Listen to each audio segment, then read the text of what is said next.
Crystal Beaudry here with Crystal's Clean Kitchen. So we have a great episode for you today. Thank you so much for joining us. We have some crack chicken casserole, which it's so versatile. You guys are going to love this. It's a supper recipe. You could put it over spaghetti squash, you could put it over some cauliflower rice, or you could just eat it plain too. You could also use this as an appetizer and kind of cut up the pieces so you could have a fun dip. It's so delicious. You guys are going to love it. Well, thank you so much for watching. Don't forget to hit that like button. Here is all of the ingredients that we are going to be using. Now, I'm going to be putting this in a 9x13 pan. So I'm going to use about 2 to 3 pounds of some chicken tenders, maybe 1 to 2 shallots, depending upon how much that is. We'll be using about 8 ounces of some cream cheese and about 8 ounces of some mozzarella. I'll be shredding that myself.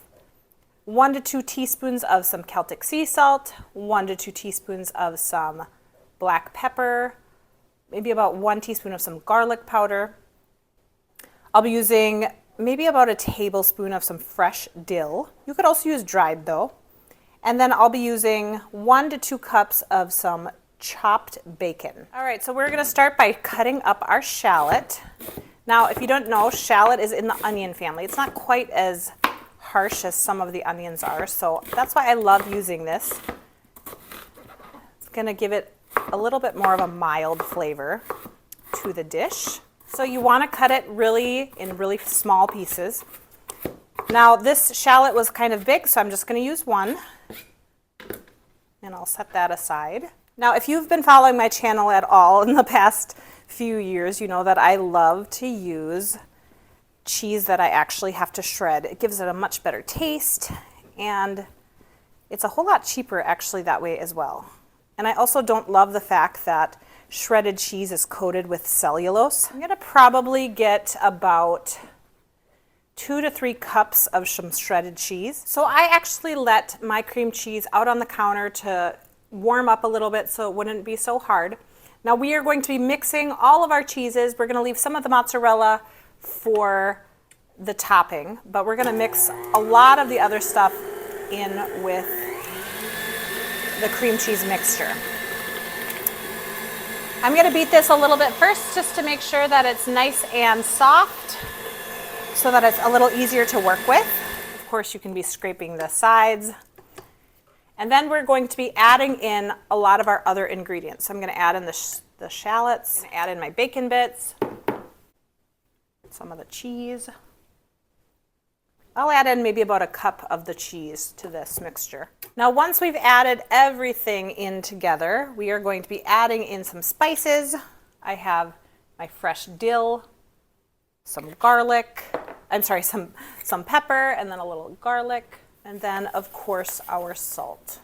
I'm gonna stir the edges once again. Oh, that fresh dill in there though smells so amazing. So if you have the opportunity to do fresh, I would do fresh. Mix that again.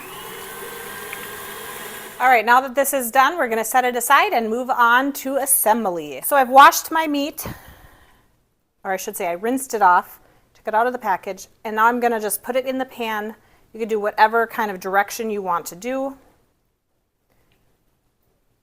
Now this was a total of 3 pounds that I unpacked, and I have a couple pieces left, so I'm gonna just try to shove it in here. Right, now we're going to take our cream cheese mixture and we're gonna try to spread this out a little bit. It doesn't have to be perfectly spread out.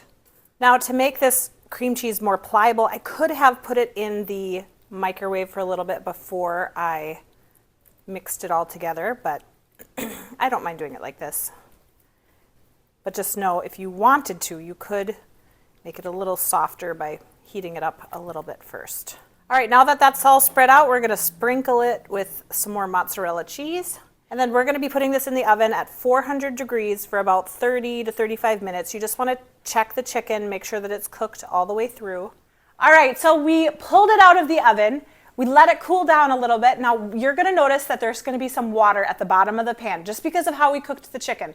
Totally okay. Once it's cooled down, you can just drain the water in the sink and then move on to cutting it. We're gonna give it a taste test. You guys ready? Yes. Okay, let's do it. Yum. Mmm. Wow, that's good. Super good. All right, you guys, thank you so much for watching. Now, don't forget to hit that subscribe button and stay tuned for some more great recipes. We'll see you next time. Bye. Hand it over.